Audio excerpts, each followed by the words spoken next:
अनीता जी मेरठ से। राधे राधे। राधे राधे महाराज जी। महाराज जी, दूसरों से बात बात पर जलन होने लगती है महाराज जी, इस भाव भजन की कमी, भजन की कमी।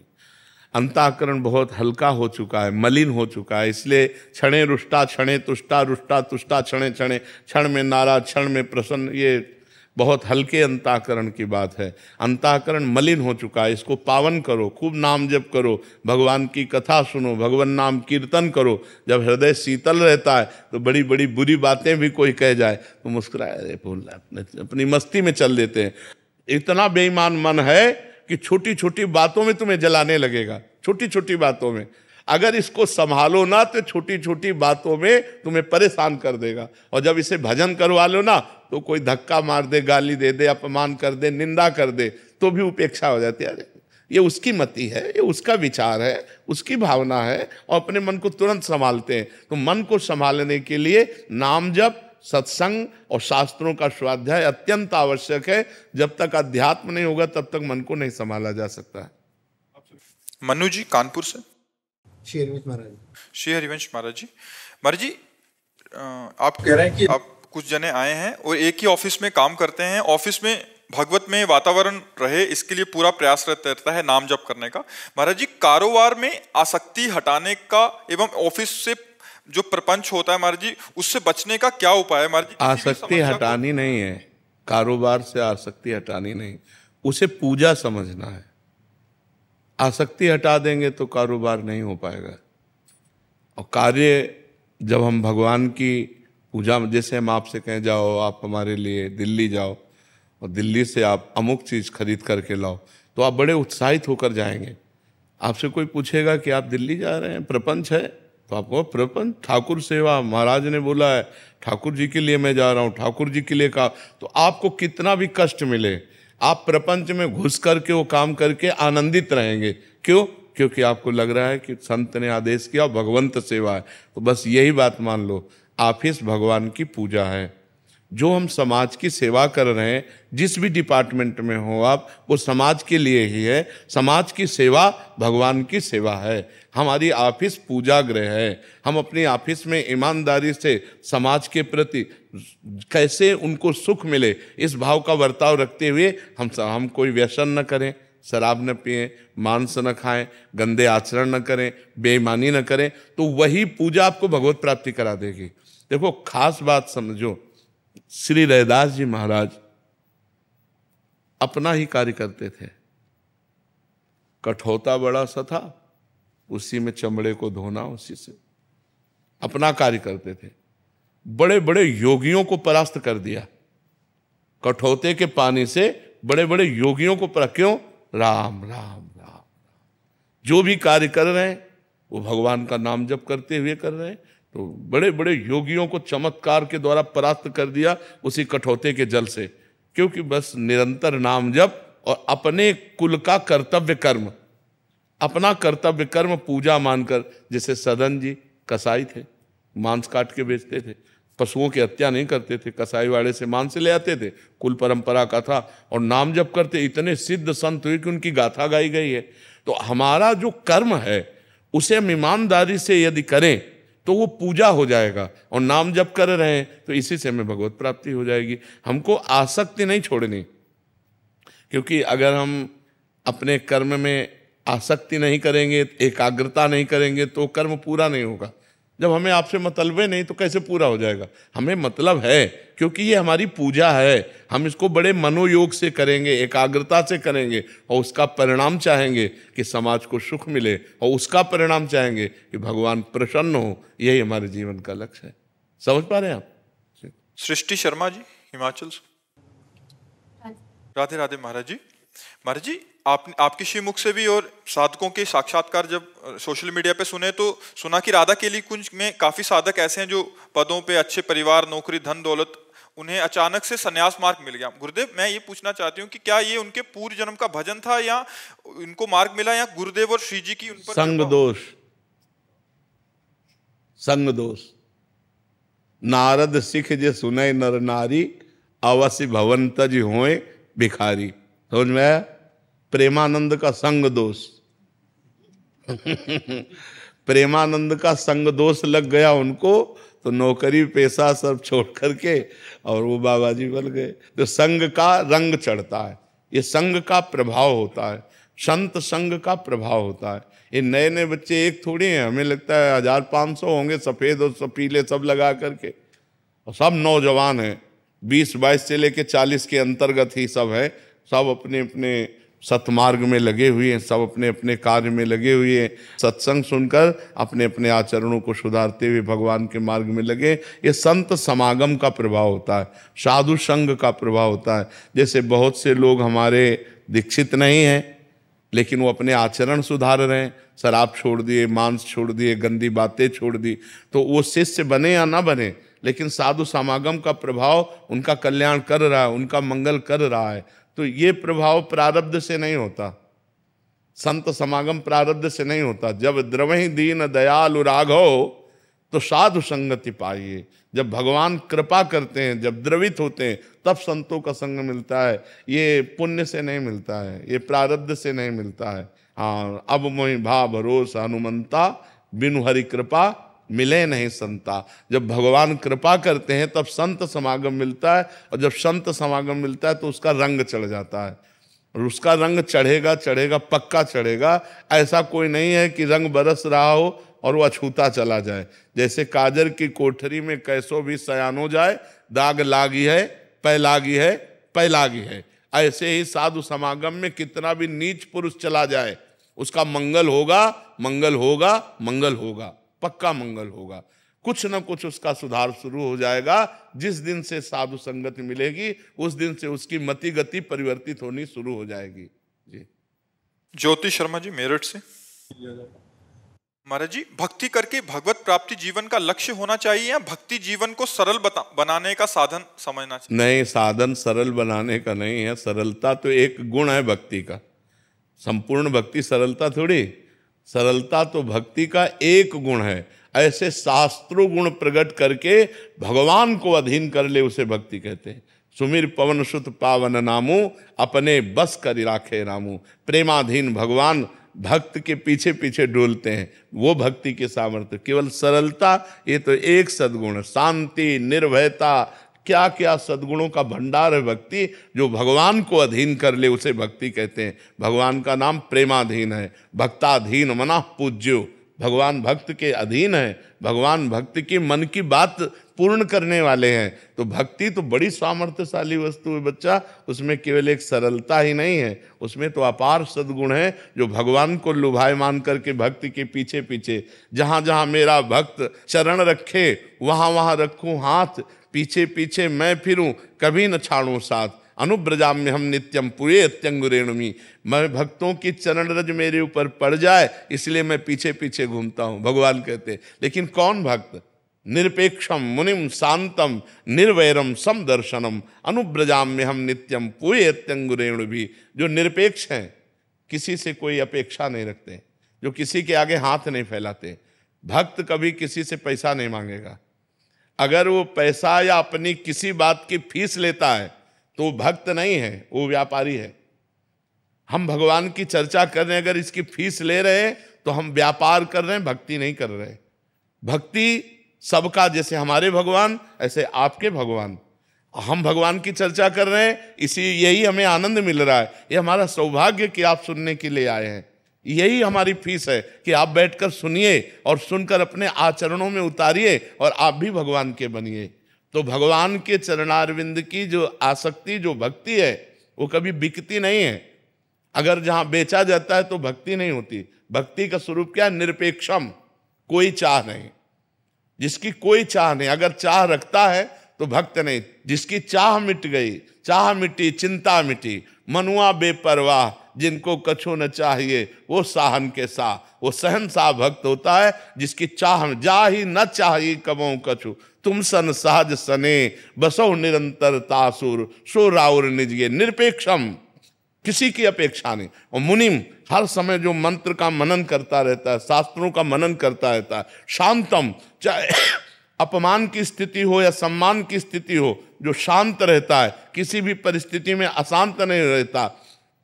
निर्वैरम, जो पूरे संसार में किसी एक से भी शत्रुता नहीं रखता, समदर्शनम, जो सब में भगवान का दर्शन करता है, ऐसे भक्त के पीछे पीछे भगवान डोलते हैं कि उसके चरण रज पड़ जाओ, मैं पावन हो जाऊं। तो भक्ति की महिमा जो भगवान को अधीन कर ले, सरलता तो उसका एक साधारण सद्गुण है जी। बबली जी। राधे राधे महाराज जी। महाराज जी आपसे प्रार्थना कर रहे हैं कि प्रभु हम भी शरणागत हैं, स्वीकार करो तो जाने, अब हमें पतित से पावन सरकार करो तो जाने, ये जीवन नैया जर्जर है, छन छन विनाश का डर है, ऐसे भी एक पथिक को भव पार करो तो जाने। महाराज जी कृपा करें। तुम राधा राधा हर समय उच्चारण करो, जो पद में लिखा है वो हृदय में आ जाए, बात समझना है। जिस समय हृदय में बात आ जाएगी तो हमारे आंखों से आंसू आएंगे और ये आएगा, प्रभु क्या मुझ नीच, मुझ पतित को जैसे आपने औरों को पावन किया है, क्या मुझे पावन करोगे। पर इसका भाव तभी माना जाएगा जब हर समय भगवान का सुमिरन होगा, हर समय भगवान का चिंतन होगा। बहुत अच्छे भाव है, ये तो पद है, किसी का रचना है, किसी की लिखी हुई है, पर हम इस पद को तभी मानेंगे जब हर समय हमारे अंदर दैन्यता हो और भगवान का मधुर मधुर स्मरण हो। तो पक्का देखो, हम विषयों की तरफ जाएंगे तो हमारी दुर्गति होगी। खुली बात समझ लो, भगवान ने खुला छूट दे दी। और हम भगवान का भजन करेंगे, हमसे कुछ गलतियां हो रही तो क्षमा हो जाएगा और हमारी सदगति होगी। भगवान का भजन करने वाले की दुर्गति हो नहीं सकती। हम प्रार्थना करें या ना करें, खुली बात समझ लो, यदि हम गलत करेंगे और प्रार्थना करेंगे तो भगवान नहीं सुनेंगे। अगर हम सही चलेंगे तो प्रार्थना नहीं करेंगे तो भी भगवान हमारी जिम्मेवारी ले लेंगे। हमारी बात समझ लो, हम बहुत प्रार्थना भगवान से करें और मनमानी आचरण करें, कभी भगवान नहीं सुनेंगे हमारी प्रार्थना। हम बिल्कुल भगवान से प्रार्थना न करें और सही आचरण से चलें तो भगवान हमें प्यार देंगे, दुलार देंगे, अपने आप देंगे। हमारी बात समझ लो, अगर हम भगवान की आज्ञा का पालन नहीं करेंगे और हम खूब प्रार्थना करते रहें, वो कपटपूर्ण प्रार्थना होगी। असली प्रार्थना ये है कि जो हमारे शास्त्र कह रहे हैं, भगवान कह रहे हैं, हम गलत नहीं करेंगे, हम अपने शरीर से अपवित्र आचरण नहीं करेंगे, पाप आचरण नहीं करेंगे, किसी को दुख नहीं देंगे, किसी से छल कपट नहीं करेंगे। प्रार्थना करो ना करो, अपने आप भगवान की कृपा आपको प्राप्त होगी। और आप गलत करें, मनमानी आचरण करें और खूब भगवान के सामने प्रार्थना करें तो इसे कहते हैं दम्भ, दिखावा। इसे कहते हैं पाखंड, पाप का खंड, कि करता पाप है और भगवान क्या चोर डाकू लोग भी तो देवी के मंदिर में जाके घंटा चढ़ाते हैं, दूसरों का गला काटते हैं, दूसरों की जेब काटते हैं और उसे फिर देवी के चढ़ाते हैं। तो क्या देवी इससे प्रसन्न हो जाएंगी? अब बताओ, गलत आचरण करके आप गलत पैसा लेकर के आप भगवान को भोग लगाओ, भगवान भूखे बैठे हैं। बिल्कुल एक टुकड़ा का भोग मत लगाओ, लेकिन बुरे आचरण मत करो, भगवान प्रसन्न हो जाएंगे। गलत आचरण मत करो, भगवान प्रसन्न हो जाए। अब बेईमानी से करके लाखों करोड़ों कमाओ और उसमें आके भगवान को तुम भोग लगाओ तो भगवान नहीं पाएंगे भोग। भगवान भूखे नहीं मरते, वो जगत को दान करने वाले हैं, विश्व का भरण पोषण करने वाले हैं। वो केवल तुम्हारे भाव देखते हैं। तो भाव तो पहले गलत करे आए हो, तुम बेईमानी के द्वारा रुपया कमा के लाए हो और उससे भगवान को भोग कभी नहीं चाहते। तो हम प्रार्थना भगवान से करें, लेकिन प्रार्थना के साथ ये भी ध्यान रखें कि हमारे आचरण सही होने चाहिए, हमारे द्वारा किसी का गलत व्यवहार नहीं होना चाहिए। और हम खूब नाम जप करें तो प्रार्थना करो या न करो, भगवान आपका जिम्मेवारी अपने आप ले लेंगे। वो सब मम प्रिय सब मम उपजाए, सब भगवान के लाडिले हैं, सब भगवान की दृष्टि में हैं, सब भगवान के द्वारा ही प्रकट किए हुए, सबको देख रहे हैं भगवान। गलत आचरण करो, प्रार्थना करो तो नहीं सुनी जाएगी, सही आचरण करो, प्रार्थना ना करो तो भी आपकी जिम्मेवारी भगवान ले लेंगे। प्रद्युम्न जी भीलवाड़ा से। राधे राधे महाराज जी, आपके चरणों में कोटि कोटि प्रणाम। महाराज जी, रामचरितमानस में काक बसुंडी जी ने इस दोहे में कहा है कि ये रहस्य रघुनाथ कर वेगी न जान ही कोई, जो जाने ही रघुपति कृपा तो सपने मोह ना होई। महाराज जी, किस रहस्य की बात? भगवान के लीला चरित्र की रहस्य, भगवान के जो लीला चरित्रों का काकभूषण जी ने वर्णन किया कि एक बार भगवान पा रहे थे तो मैं उनका जूठन लेने के लिए दौड़ा, भगवान भगे। मुझे लगा भगवान मेरे से भयभीत हो रहे हैं, ये सर्वशक्तिमान भगवान है। फिर लौट कर हंस दिया तो हम उनके मुख में चले गए। जब उनके मुख में गए तो उनके पेट में अनंत ब्रह्मांड देखा। अनंत ब्रह्मांड देखते देखते जब व्याकुल हुआ तो फिर हंस दिया, फिर मैं बाहर निकला, फिर बाहर निकला तो वही फिर बाल लीला। तो भगवान की इन लीलाओं के रहस्य को या रहस्य रघुनाथ कर वेग न जाने कोई, और जो जाने रघुपति कृपा तो सपने मोह न हो। भगवान अंदर भी बाहर भी अनंत ब्रह्मांडों में इतने सूक्ष्म हैं कि वो चींटी के भी हृदय में आराम से सोते हैं, और इतने महान हैं कि दिखरावा माते तिन अद्भुत रूप प्रचंड, रोम रोम प्रतिलागे कोटि कोटि ब्रह्मांड, ब्रह्मांड निकाया निर्मित माया, रोम रोम प्रतिवेद कह, या राष्ट्र रघुनाथ कर वेग न जाने को। वो इतने छोटे हैं, अणु अणियान महतो महियान, महान से भी महान और छोटे से भी छोटे, उनकी अनंत लीला है। या रहस्य रघुनाथ कर वेग न जाने कोई, और जो जाने रघुपति कृपा सपनों मोह न हो। उसे स्वप्न में भी अज्ञान स्पर्श नहीं कर सकता, मोह नहीं हो सकता, अंधकार अज्ञान नहीं छा सकता। समझ पा रहे हैं आप समझ पा रहे हैं? महाराज जी एक और है इनका, जो संपत्ति शिव राव नहीं दीन ही दिए दसनाथ, सोई संपदा भविष्य नहीं सकुची दीन ही रघुनाथ। किस संपत्ति और संपदा की बात कर रहे? जिस समय लंका का निर्माण भगवान ने पार्वती जी के लिए किया था, जब लक्ष्मी जी के यहाँ गई तो लक्ष्मी जी का वैभव देखा, जब ब्रह्माणी के यहाँ गई तो ब्रह्माणी का वैभव देखा। तो मानो उन्होंने कहा कि तुम तो बरगद के नीचे रहती हो, तुम्हारे पास क्या व्यवस्था है।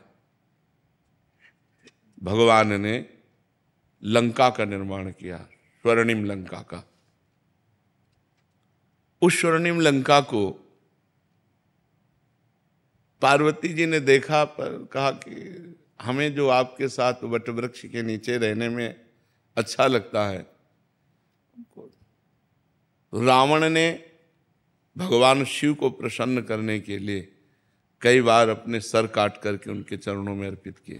तो भगवान ने उस स्वर्ण की लंका रावण को प्रदान कर दी। बिना सर काटे केवल सर झुका देने मात्र से विभीषण जी के शरणागति होने पर भगवान ने बहुत सकुच पूर्वक दिया। सकुच पूर्वक मतलब क्या है ये? मायाकृत लंका भगवान सकुच, क्योंकि भगवान प्रसन्नता पूर्वक देते हैं अपने चरणों की प्रेम लक्षणा भक्ति। लेकिन एक कल्प तक लंका का जो राज्य दिया वो सकुच करके दिया। तो इसीलिए कहा जो संपदा शिव रावण दीन दिए दसमात, सोई संपदा विभीषण सकुच दीन रघुनाथ। क्योंकि भगवान प्रसन्नता से देते हैं अपना प्रेम, अपने चरणारविंद का अनुराग। तो भगवान ने अविरल भक्ति भी दी और एक कल्प तक का लंका का राज्य दिया। क्योंकि लंका का राज्य ना देते, भगवान ना देते, अपनी प्रेम लक्षण भक्ति ही देते केवल। लेकिन उर कछु प्रथम वासना रही, विभीषण जी कह रहे हैं।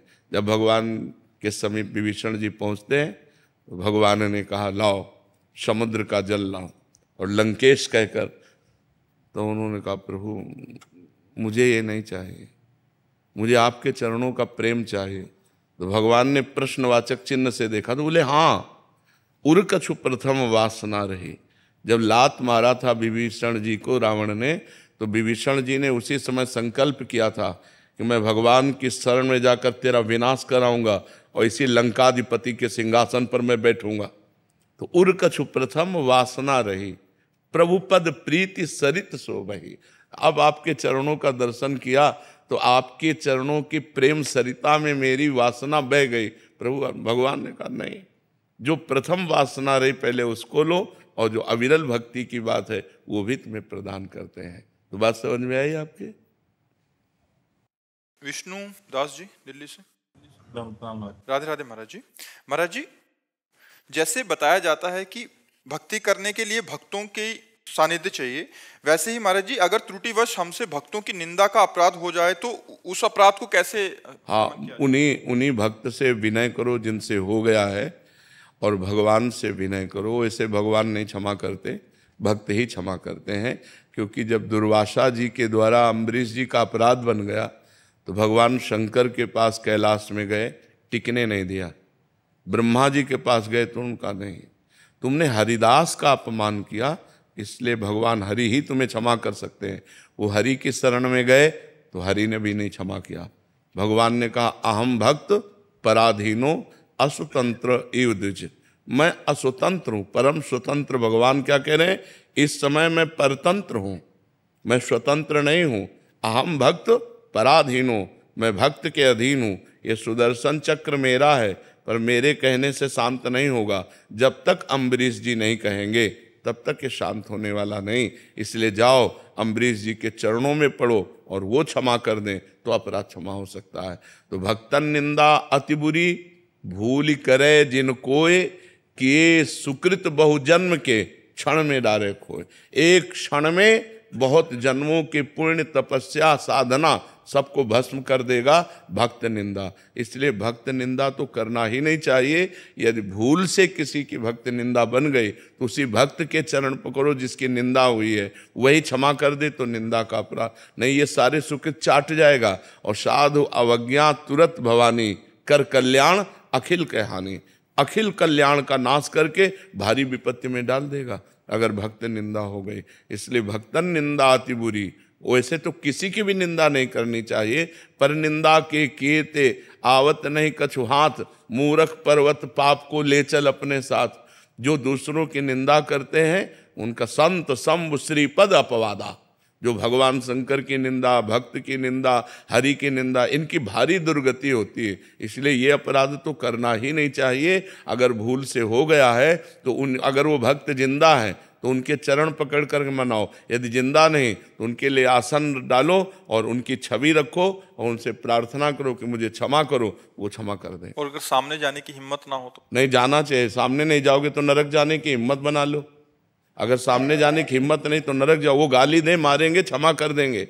जाओ उनके चरण पकड़ो कि मेरे से गलती हो गई, भूल से मैंने आपकी निंदा कर दी, आप मुझे दंड दे दो या क्षमा करो, आप स्वामी हो, मेरे से अपराध बन गया। करना चाहिए, ऐसा करना चाहिए। क्षमा करने से अगर हमारा जीवन बच जाता है तो बहुत उत्तम बात। नहीं पक्का समझो, भक्त निंदा जब दुर्वासा जैसे महातपस्वी नहीं झेल पाए तो और कौन झेल पाएगा, किसी की सामर्थ्य नहीं। भक्त निंदा समय पर तुम्हारा पतन कर देगी। न तुम वैष्णव भाव को पालन कर पाओगे और ना सांसारिक भाव का पालन कर पाओगे, भारी विघ्न पैदा कर देगी।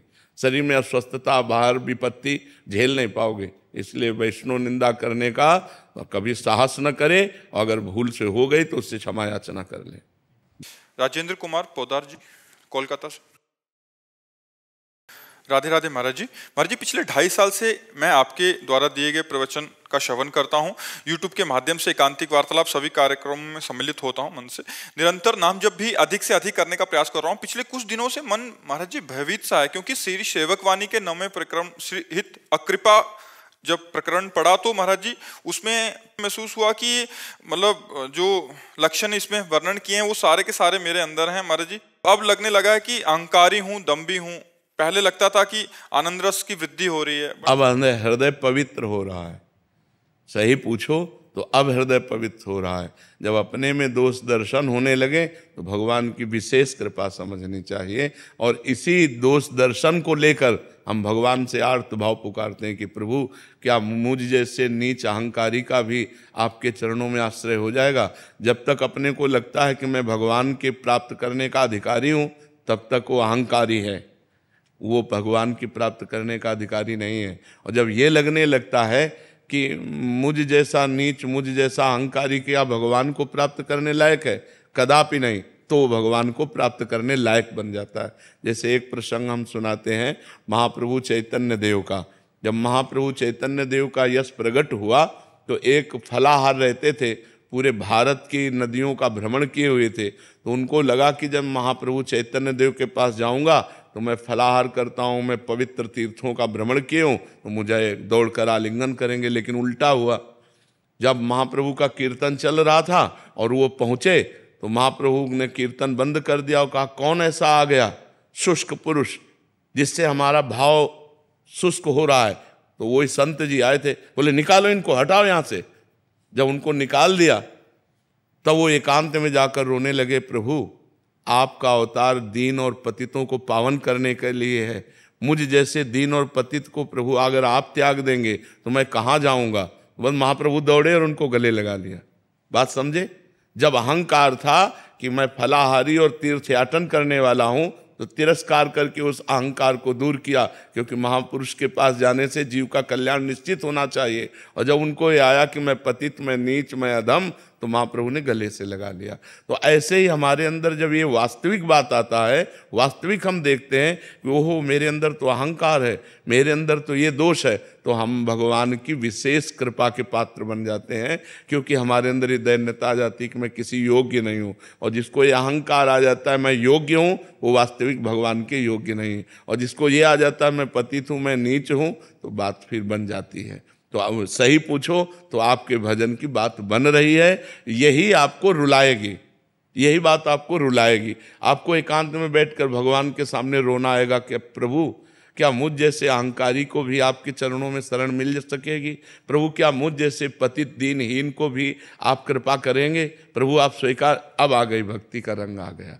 तो ये सही है, गलत नहीं है, ये आपके ऊपर भगवान की कृपा है। आप अपने साधन भजन को और बढ़ाइए। यही जब और आ जाती है ना, तो रोना शुरू हो जाता है। कभी कभी क्या प्रतिकूलताएं होती है ना, तो मैं फिर प्रवचन निकाल के सुनने लग जाता हूँ, या फिर जोर जोर से नाम लेने लग जाता हूँ। तो क्या घर में लोग बोलते हैं कि तुम पागल हो गया क्या? जो हाँ नहीं, घर वालों की तो बात डाले दो। ये बहुत अच्छी दवा है जो आप कर रहे हो, बहुत अच्छे चल रहे हो आप, कोई त्रुटि नहीं है साधना में, बिल्कुल करेक्ट आप चल रहे हो। आप ऐसे चलते रहिए। और लोग घर के या बाहर के पागल कहें या बुद्धिमान कहें, उससे हमें क्या फर्क पड़ता है। नितिन शर्मा जी मेरठ से। राधे राधे। राधे राधे महाराज जी। महाराज जी, श्री जी हमारे साथ जो भी घट रहा है, अच्छा या बुरा, कैसे अंदाजा लगाया जाए कि हमारा कोई पूर्व का कर्म भुगता रहा है? अंदाजा नहीं, वो पूर्व का कर्म है ही। अंदाजा नहीं, वो पूर्व का कर्म है ही। हमारे द्वारा जो दो प्रकार के कर्म होते हैं, शुभ और अशुभ, उन्हीं से मिश्रित ये पूरा जीवन बनता है, जन्म से लेकर मृत्यु तक। जो हमें दुख सुख मिलेंगे वो पूर्व के द्वारा मिलेंगे। अब नए कर्म जो हम कर रहे हैं वो अलग है, उसमें हमारा चिंतन पहले बनता है। देखो, जैसे नए कर्म का होता है तो पहले ध्यायतो विषयान पुंसान संगास्ते सुपजायते संगात संजायते कामा। हम पहले किसी विषय का चिंतन करते हैं। अब किसी भोग के विषय का पहले हमने चिंतन किया, फिर उसका संकल्प बनाया, फिर उसकी क्रिया की, नया कर्म हो गया। अब अचानक आप जा रहे हैं, किसी की ठोकर लगी, वो 4 थप्पड़ आपके मार दिए, गाली गलौज हुआ, इसमें आपका, जिसमें आपका दिमाग नहीं लगा और घटना घट गई, ये पूर्व कर्म का हुआ। और जिसमें आपने दिमाग लगा के किया वो नया कर्म हो गया। समझ पा रहे हैं आप? अब उस नए कर्म का, जैसे अच्छा कर्म है तो आगे अच्छा परिणाम आएगा। अभी आप अच्छा कर्म कर रहे हैं लेकिन आपकी दुखद परिस्थिति चल रही है, तो आपका पूर्व कर्म जो पाप का है वो अभी लागू चल रहा है। अभी जो कर्म अच्छा कर रहे हैं ये आगे लागू होगा जा करके। समझ पा रहे हैं आप? देखो, यहाँ भी कोई भी केस है 10-5 दिन में फाइनल नहीं हो जाता, वर्षों चलते हैं, मुकदमा नहीं चलते वर्षों। तो हमारी बहुत बड़ी सरकार भगवान की, अनंत ब्रह्मांडों का हिसाब है। तो हमारा केस जब खुलेगा तो उसमें राई पाई कमी नहीं होगी, उसको भोगना पड़ेगा पक्का, अवश्य में भोक्तव्यम, लेकिन खुलने में समय लगता है। अब पता नहीं 100 जन्म वाला केस खुला हो, 100 जन्म। भीष्म पितामह जी कह रहे हैं मैं इतने जन्म देख रहा हूं, ऐसा कोई पाप नहीं किया, सर सैया पे, मैं बाणों की सैया पे, प्रभु ये किस जन्म का फल है? तो उनका 100 जन्म के आगे देखो। आप एक राजा थे और आपने एक सांप को उठा करके धनुष की नोक से कांटों वाले पेड़ में डाल दिया, वो बबूल के कांटों में ऐसे छेदा, कई दिन में मरा, तो ऐसे तुम्हें बाणों की सैया मिली। तो हमारा किस जन्म का हिसाब चल रहा है? बहुत जन्म हो गए, अनंत जन्म हो गए। तो इसलिए आए हुए भोग को भगवान नाम जप करते हुए भोग के निपटा लो, और नाम जप करो, अच्छे आचरण करो, जिससे हमारा अगला जीवन जो हो, आगे का जो जीवन हो, हमारा जो भविष्य हो, वो बड़ा मंगलमय हो। समझ पा रहे हैं आप? दिग्विजय सिंह जी, सीतापुर।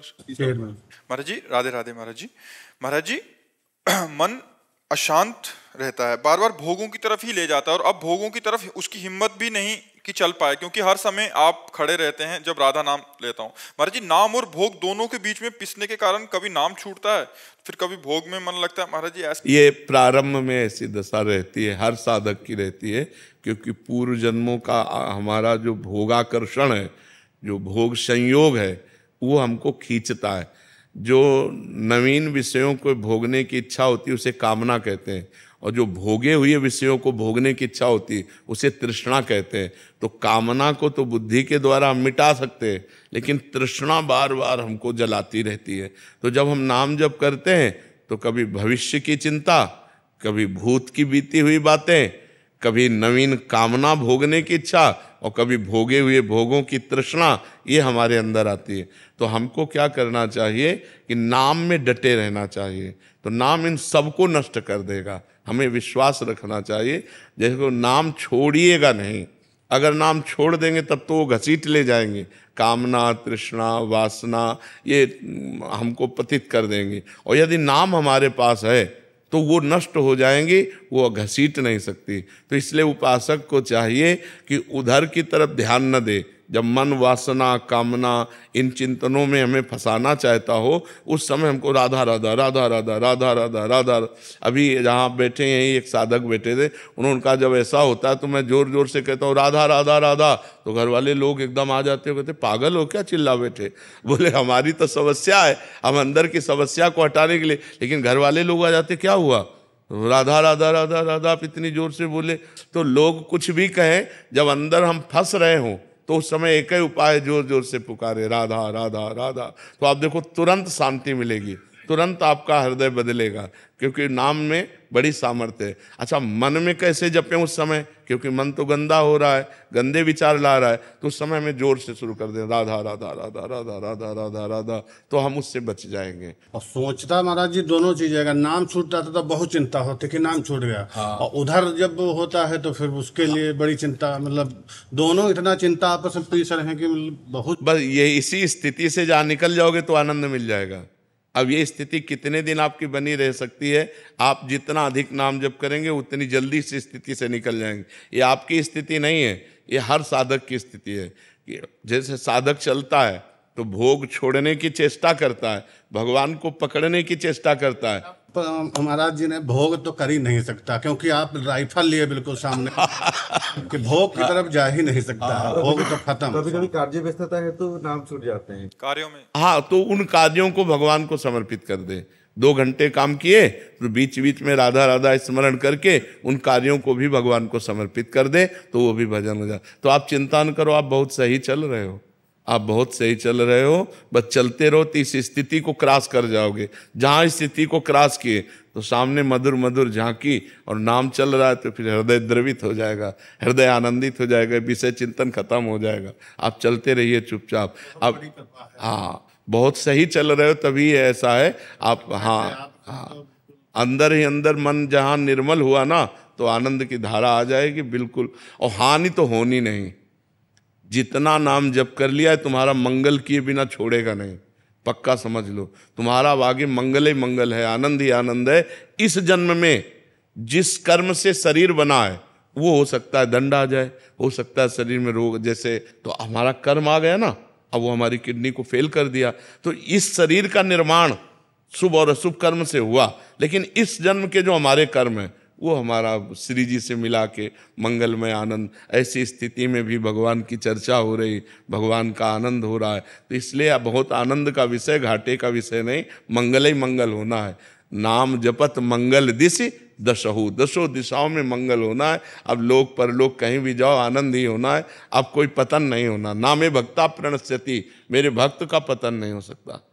यमराज जी अपने दूतों से कहते हैं, जब अजामिल वाला प्रसंग आया कि जिसके गले में कंठी बंधी, मस्तक पर तिलक और मुख में नाम है, भूल कर उधर मत चले जाना, भूल कर भी उधर मत चले जाना। तो मतलब यमराज का पार्षद तो आएगा नहीं लेने, अपने स्वर्ग जाना नहीं, क्योंकि स्वर्ग की इच्छा नहीं है, तो हमें भगवान ही मिलेंगे, हमारा मंगल ही होगा, इसमें कोई हानि नहीं है। गुरुदेव भगवान, ये जो स्थिति आप बता रहे हैं साधक की कि प्रत्येक के साथ होती है, तो इसमें प्रत्येक के समय अवधि भी अलग अलग होती है। भजन की तीव्रता, व्याकुलता। अब जैसे इनकी भजन की व्याकुलता बढ़ती है, कह रहे हैं कि हमारे जब भोगों की व्याकुलता बढ़ती तो आप हमें खड़े दिखाई देते हो। तो ये इनकी तीव्रता है कि वो भोगों से बचा करके, गुरु को सामने रख करके और भजन बढ़ाते चला तो जल्दी क्रॉस कर जाएंगे। अब जैसे कभी भोग भी लिया और कभी भजन भी कर लिया तो ये लंबा समय चलेगा, और जो ऐसे कि भोगों की तरफ तो जा ही नहीं सकता, भोग तो हो ही नहीं सकता, गलत काम तो हो ही नहीं सकता। बोले क्यों नहीं हो सकता? बोले आप खड़े हो, मान लो गुरु खड़े हैं, इष्ट खड़े हैं, तो जिसकी ऐसी मंगलमयी भावना है कि जहाँ पतन होना है वहाँ गुरु और इष्ट को देखता है, तो उसकी तत्परता बहुत प्रवीण है और वो क्रॉस कर जाएगा, जल्दी क्रॉस कर जाएगा। और जो है कि यार भजन तो करना ही है जिंदगी भर, भगवान तो मिल ही जाएंगे, उसका बहुत लंबा समय जाएगा। वो बहुत हो सकता है जन्म जन्मांतर अभी भटकना पड़े, क्योंकि जब तक असत भोगों का त्याग नहीं होगा तब तक क्रॉस नहीं कर पाओगे इस स्थिति को, असत भोगों का।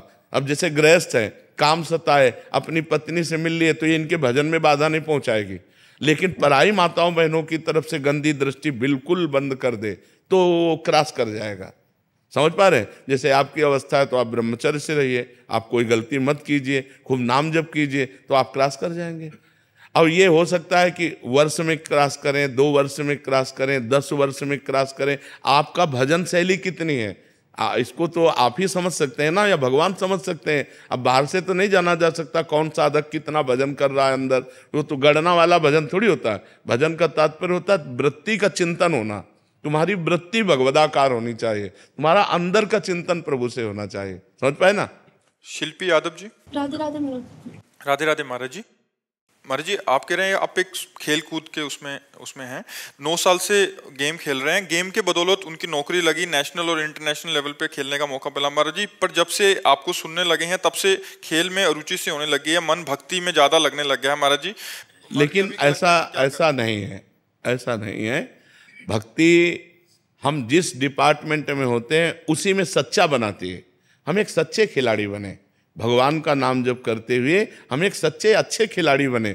आपके विजय से भारतवासियों को सुख मिलता है। जैसे कोई अपने भारत का किसी भी खेल में विजय प्राप्त करता है तो ऐसा लगता है मानो मुझे ही नंबर मिला हो, मानो मैं ही जीता हूँ। हर भारतवासी को लगता है, भारत वाला जब विजय को प्राप्त होता है, चाहे क्रिकेट हो चाहे कोई भी खेल हो, तो हमें लगता है हम ही विजय को प्राप्त हुए। इतने भारतवासियों को सुख मिलेगा यदि आप जिस खेल में हो बहुत अच्छे खिलाड़ी बनकर नाम जप करते हुए और अगर विजय को प्राप्त करें तो ये हमारी भक्ति का स्वरूप होगा। अरुचि नहीं होनी चाहिए। अगर हमारी अरुचि हो जाएगी तो फिर भक्ति का मतलब मार्ग सही नहीं बैठेगा। क्यों? अब जो जिस पद पे उसको अरुचि हो जाए, जो जिस काम में उसको अरुचि हो जाए तो सब काम ही बंद हो जाएंगे। नहीं, भक्ति सही मार्ग पर कदम बढ़ाने की प्रेरणा देती है। जैसे कोई पदाधिकारी है तो निर्दोष को छोड़ देना, दोषी को दंड देना और परफेक्ट बिल्कुल घूस ना लेना, खूब नाम जप करना, धर्म से चलना, ये भक्ति सिखाती है।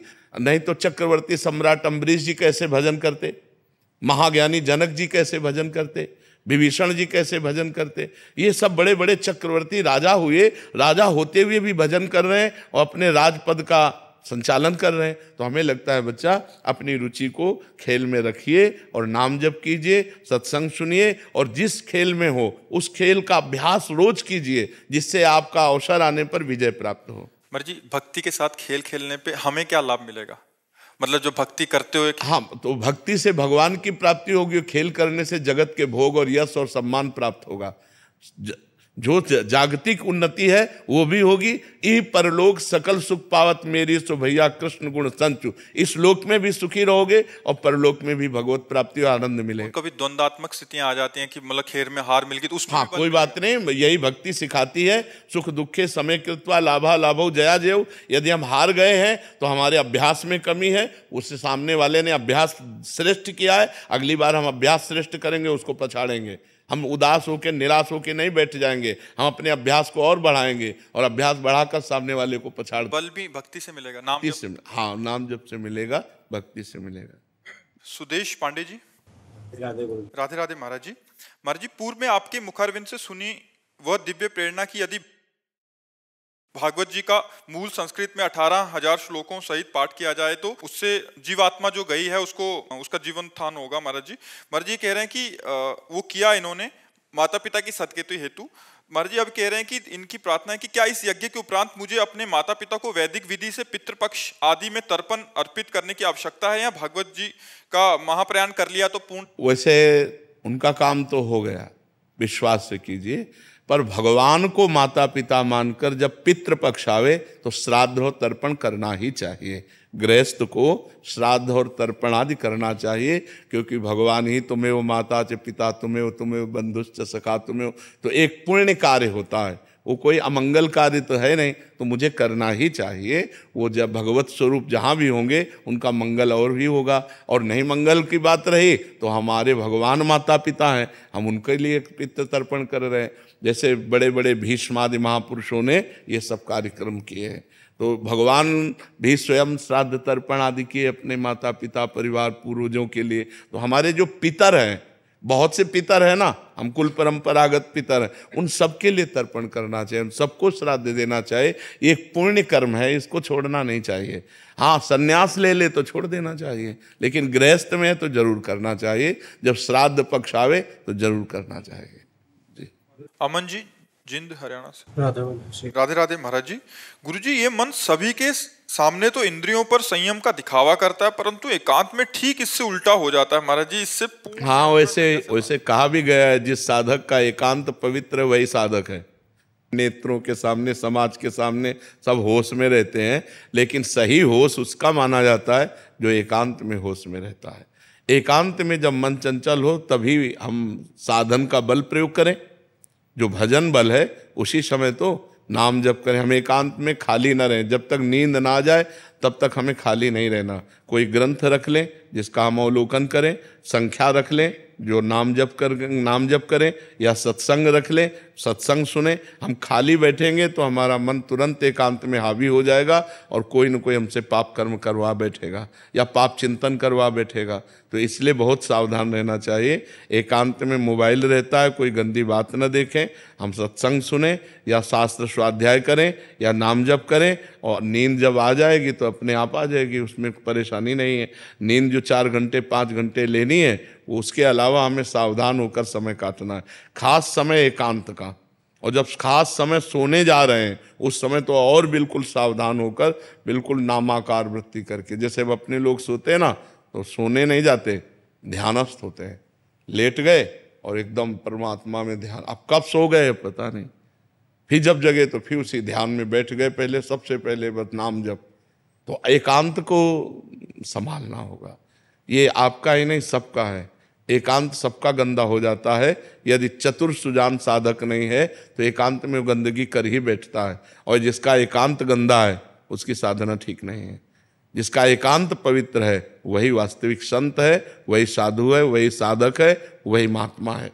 चाहे गृहस्थ हो चाहे विरक्त हो, ये साधु संत महात्मा गृहस्थ विरक्त के लिए भेद नहीं है। इसमें गृहस्थ भी महात्मा हो सकता है। स्थिति है तो महात्मा है, स्थिति नहीं है तो वेश से महात्मा नहीं माना जाता, स्थितियों से माना जाता है।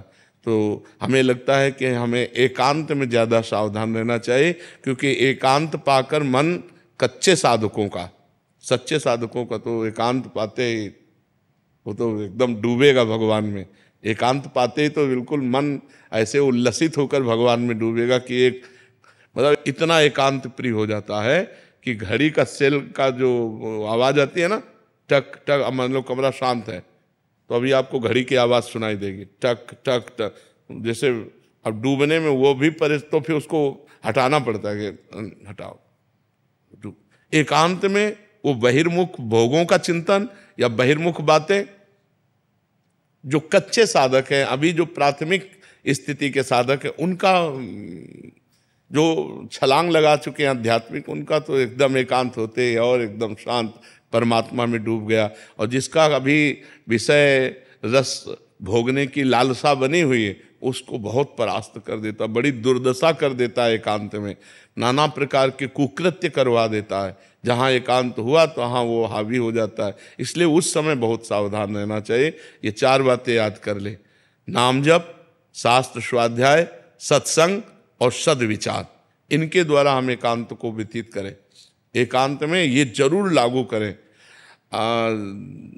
ऐसे उड़िया बाबा के उपदेश ऐसे हर समय जीवन भर सिराने रखा है। जब सोने जा रहे होते, जहाँ देखा मन चंचल हो रहा, फौरन खोला, 2-4 सूत्र पढ़े, एकदम चिंतन में बस। जैसे कोई बंदूक रख के पढ़ता है ना, ऐसे आसपास माला, झोली और ग्रंथ आसपास बिल्कुल सिराहने, जरा सा मन भटका तुरंत ग्रंथ खोला, तुरंत जरा सा मन भटका माला उठाया बैठ गए। उसको रोकना है। अगर उसको रोक लिया, एकांत पवित्र हो गया तो बढ़िया पवित्र हो गया जीवन। रानी अग्रवाल जी, लखनऊ। राधे राधे। राधे राधे महाराज जी। महाराज जी, मेरा प्रश्न है कि जब हम भोजन प्रसादी पाते हैं तो लास्ट कवल लेते हैं, उसमें पता लग जाता है कि हमारा पेट भर गया है। इसी से जब हमारे जीवन का अंतिम समय आ जाता है तो क्या कुछ घंटे, 2 दिन या 15 दिन पहले हमें संकेत? ये पुण्यात्मा महात्माओं का, ये कोई भोजन नहीं है। भोजन की प्रक्रिया से मृत्यु की प्रक्रिया को नहीं जोड़ा जा सकता। अंतिम समय उनको पता चलता है जो महात्मा होते हैं, निरंतर भजन करते रहते हैं। उनको संकेत हो जाता है कि अब हमारा आज शरीर पूरा हो जाएगा। जिससे पूज्यपाद उड़िया बाबा जी महाराज, वो सुबह सुबह उठे और कहा भाई आज यहाँ स्मशान होगा।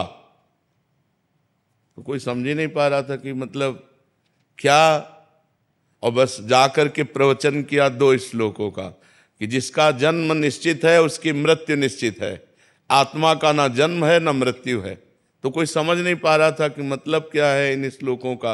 और बस सत्संग में बैठे, आनंद ब्रह्मचारी प्रभुदत्त ब्रह्मचारी की भागवती कथा कह रहे थे। बाबा ऐसे शांत बैठे थे। इतने में वहीं आश्रम में रहने वाला एक भगवान दास नाम था, वो आया और उसने कहा लाओ मैं मोरछल करता हूँ। तो मना कर दिया कि नहीं तुम्हें नहीं देंगे, क्योंकि मोरछल के लिए पर्सनल जन होते हैं। अब वो गया और गड़ासा जिससे चारा काटा जाता है, वो गड़ासा छुपा के ऐसे लाया और बाबा के ऐसे 6 इंच गड़ासा घुस गए। ऐसे 4-5 गड़ासे जोर से मारे, खुली चांद बाबा की, तो ऐसे फव्वारे जैसे उड़ते हैं, ऐसे खून के फव्वारे उड़े। बाबा ओम। बाबा को सुबह पता था कि आज ये घटना होने वाली है। तो जो सिद्ध महापुरुष होते हैं, जो पवित्र आत्मा होते हैं, उनको संकेत हो जाता है कि उनकी मृत्यु का इतना समय रह गया है। सबको नहीं होता, सबको नहीं। नाचते नाचते लोग नहीं मर जाते, देखो ना, खाते खाते मर जाते। कवल भोजन मंगाया होटल में और ऐसे बैठे ऐसे किया मर गए। अगर उनको पता होता तो काहे को कहते। पता होता सिद्ध पुरुषों को, जो भगवान का भजन किए हैं, जिनकी आत्मा निरंतर परमात्मा में जुड़ी रही, उनको पता चलता है। संसारिकता नहीं है ये भोजन पाना, संसारिकता, लेकिन मृत्यु संसारिकता नहीं कि जैसे आखिरी कवल को पता लगता है हमारा हो गया, ऐसे ये सिद्ध पुरुषों को होता है जिन्होंने भजन किया है। साधारण प्राणियों को तो पशुओं की तरह मर जाते हैं, उनको क्या पता। पशुओं की तरह जन्मे, पशुओं की तरह आचरण करते रहे और पशुओं की तरह मर गए। जो मनुष्य रूप में जन्मे और भजन करके भगवान के चिंतन में पूरा जीवन व्यतीत किया, ऐसे सिद्ध महापुरुषों को अंतिम निर्णय आ जाता है कि आपका 1 घंटे में 2 घंटे में शरीर पूरा होने वाला है। जैसे यहाँ राधा टीला है ना, राधा टीला के महंत जी थे, तो उनको खून की उल्टी हुई, तो रामकृष्ण मिशन ले गए। तो रामकृष्ण मिशन में वो कहा कि यहाँ तो ठीक नहीं होंगे, आगरा ले जाना पड़ेगा। तो उनका हम वृंदावन से बाहर नहीं जाएंगे।